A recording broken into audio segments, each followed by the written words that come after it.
What's up, guys? We got a great discussion today. We got a great video today we're going to get into. Yeah, we're going to just hop right into it. So, today we're going to talk about the importance of politics, especially for a man. As a man, politics is something that's going to be very important in your life. And that's just because it's just how the world functions, you know? Um, should women stay out of politics? That's a separate discussion, of course. But we're really focusing in on the men here because I know a lot of friends that I have, they're men. I know a lot of men on the internet. They'll tell you to stay out of politics. They'll tell you politics is gesture. That's what Clav says. Um, which in a way I do agree, of course, because if you do it in a certain type of fashion, if you do it in a certain type of way, then you'll have no control over pretty much the outcome of any politics. And in that way, it is gesture, just as watching sports, watching the football games, watching the basketball games, that would be considered gesture too, because you're sitting there wasting your time when you could be applying yourself to, get better skills at whatever you're doing, whether that's making a business, whether you're doing marketing, you're doing sales. There's always things to do, especially as a man. Whether you're at work, picking up extra hours, doing a side job, door dashing for some side money to put into the stock market, anything. You can always be doing something. You can always be being more productive as a man. So these empty activities that they just have no return on investment, that's what we're going to call as gesture. So I don't believe that politics is that. But as far as people, excuse me, as far as people sitting back and like watching the presidential debates, yelling at their TV and not doing any real research on history, on geopolitics, on, what's going on behind the government, what's really going on. They don't really have an understanding about what's going on. They just get the goy slop from the TV. They just get the programming right to their frontal lobe. Programming goes right in. You know what I'm saying? They don't have any like, oh, I know why they're showing me this because this goes right with this plan of this agenda. So this must be from these people. Okay. Oh, they're showing this on CNN. Wow, isn't that rich? And then you kind of have an understanding of what's going on as opposed to maybe, a Wisconsin couple that are 300 pounds each. One dude works in a coal mine. The wife yells at people at her government job. And then they just watch the debate or they watch whatever CNN news comes on. They just watch one channel, that's CNN, or they just watch one channel, that's Fox News. They think the other channels are evil and they're out to get them and they're liars and they're dumb and they're bad journalists. And whatever they say on the channel that they like, it just absorbs into their DNA and that becomes their personality, that becomes their politics, that becomes what they identify with, and that's an issue. That's a very big issue and that's what we're talking about. That would be gesture because they're simply getting programmed. They have no deeper understanding of what truly is going on in the politics, and they have no influence or they have no control. They have no they have no power. So with those two combined, that's where I would agree and I would concede that politics would be seen as gesture. But when you combine an understanding of politics, you know what's going on, you know who the players are behind the scenes, you know about the agendas, and then you combine that with an influence, maybe an audience, maybe money, maybe, you know, I guess that's really the two things that you could do.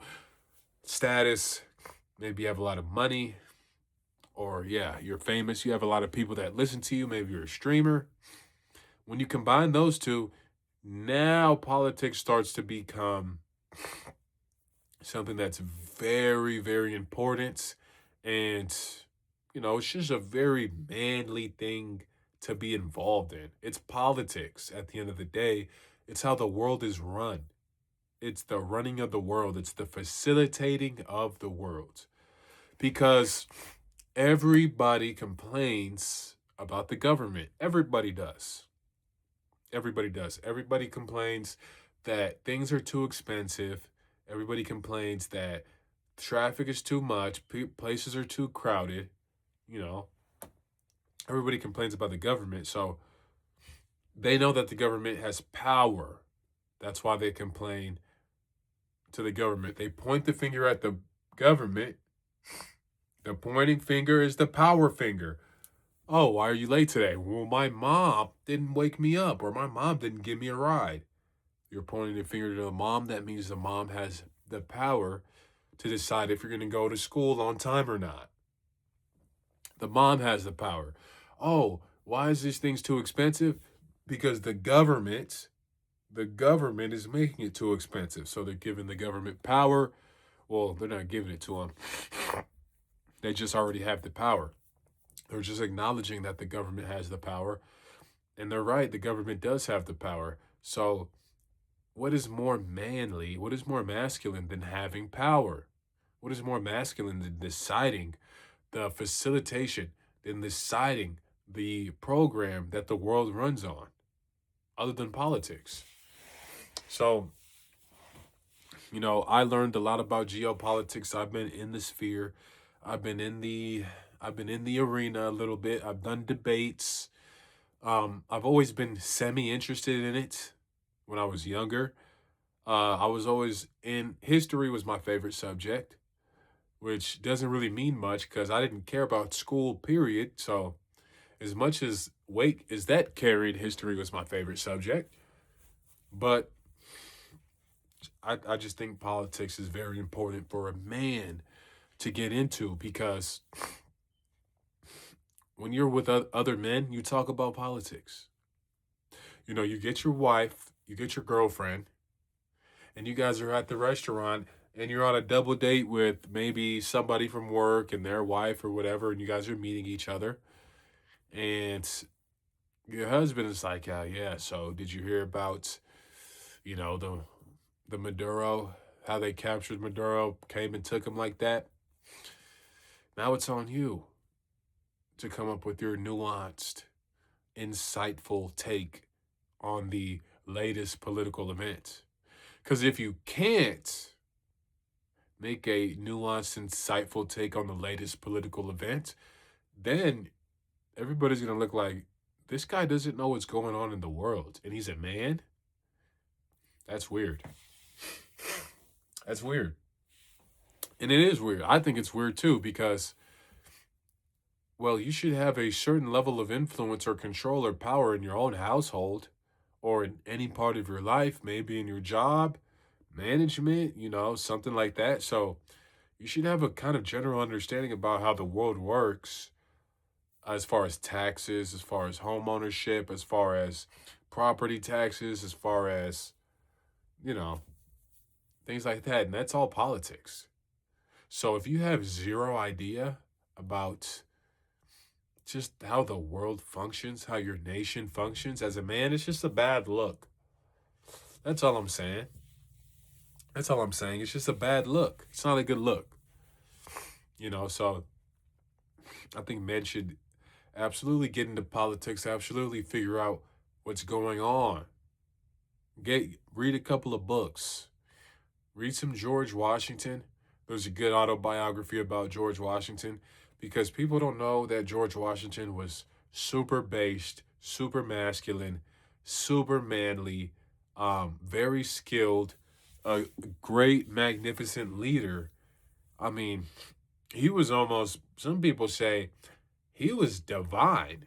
He wasn't even human. That's what I've heard of some people that have witnessed him in battle described him as not a godly entity, which I'm not saying he is, but if you're getting those type of accusations, that means that there's a lot that can be learned from you.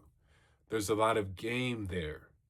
And people, especially men are always out here looking for game. Oh, Andrew Tate, you got some game? Let me watch Andrew Tate. Oh, David Goggins, you got some game? Let me go get his book. Oh, this guy got some game? Let me read his documentary or whatever. You know, we're all searching out for game and information and knowledge. And who better to look towards than people who founded the best country in the world, the strongest country in the world, the most powerful country in the world? Who would be better to learn from than the founding fathers? So definitely tap into them, definitely tap into that. And you just need to be reading in general so you know how the world works. So when you figure out how the world works, because people are so divided, there's Democrats, there's Republicans.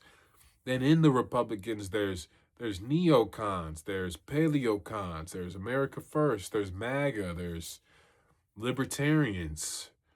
There's so many different scopes of people. There's so many different subsections of a single, party.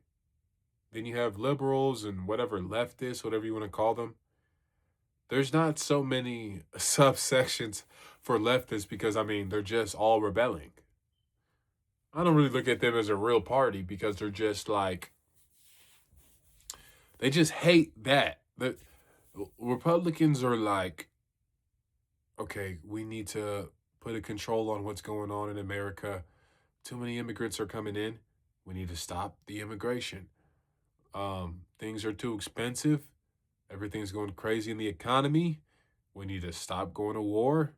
We need to stop being associated with the Middle East, even though we are still. They just have these simple takes, pretty much common sense takes for the most part. We need to ban porn and these things are bad. And the left is just like, I hate Trump. It's like, oh, okay, but what are your positions? Not his positions. Oh, okay, not his. So what would that be? What positions would that be? Whatever positions he's not. It's just like, all right, bro. They're just rebelling. They just have, maybe their parents are Republicans and they just want to go against everything that they go for. Or maybe Trump reminds them of like one of their exes that was super rich and powerful and, brash. And they just hate that. And they want to rebel against everything that he's going for, because when you think about it, leftists, they agree with so many things just because they have to jump on that bandwagon to go against whatever they do. On the right, they're defending Maduro. They're defending, and maybe Maduro is getting his name slandered right now. There's still more to be figured out on that. They're defending Russia. They're defending Russia. What do we know about them? They're defending Somalians, scamming for $8 billion. They're just defending all this crazy stuff. And they don't really believe in all that. They don't really, that's not even really their worldview. They don't have a worldview. They're just anti-Trump, anti-him, anti-Fuentes, anti-whoever, anti-Andrew Tate. Whatever they say, we'll say the opposite. That's kind of what they got going on. And that's why I don't even see the leftists as a real party. How could you? What do they, that we should give money to the poor? Everybody believes that. Everybody believes you should give money to the poor, but just not at the expense of our own livelihood. Wouldn't you agree? But I think this was a great video. We'll be doing more political videos because we're posting on Instagram. We're trying to get more traction going on IG, posting geopolitical stuff. We're posting, um, feminism, dating, relationships, maybe stuff like that. Because this is what I know. This is what I know the best. This is what I'm a master in. And I've been doing fitness content previously. I've been doing That's about most of the content I've been doing, kind of fitness stuff. And I'm in good shape, right? I'm on a carnivore diet. That's the best diet that you could be on. I'm in super good shape right now, so I don't really have to go to the gym as much. I go to the gym maybe 2 to 3 times a week, and I have a great physique. I even hopped off testosterone. I don't take testosterone anymore because the diet itself is so anabolic. It just wasn't needed. The test wasn't needed anymore. So that's a huge thing. You know what I'm saying? So as far as that goes, we're just not there's just not a lot of content there to be produced. I gave all the game I had with the fitness, things like that. So we're moving more into the self-improvement in a huge spectrum. And then we're doing politics as well. Probably will hone in more on the politics just because we love politics. We love politics. It's interesting. Love debating. And there's just so much to debate because everybody wants to think that they know about politics. So if you really know about politics, then you hop in a political debate and you have a field day. If you really know about politics, you can make some real money. You can hop on Piers Morgan, sit back while somebody's saying the N word and be like, well, actually, Piers, this is happening because of the obstruction of and just have a field day. You hop on there for 10 minutes, you probably get a bag for that. People don't think that way. There's always going to be political discourse. Politics are never going to be out of style. Politics are never going to be getting replaced with AI. Politics are always going to be there. And you're always going to care about politics too. That's the thing. Like, I used to watch basketball and football and NFL all the time. I used to watch every Sunday. I used to sit down and watch NFL Red Zone and watch football. Um, I don't watch football no more. I don't watch basketball anymore. I might catch a clip. I'll catch a clip on Twitter or YouTube, but TikTok, maybe I'll see an edit or something that's nice. See a Jackson Dart edit. Be like, okay, yeah, that's nice. That's cool. But as far as my undivided attention, it's just not into sports anymore.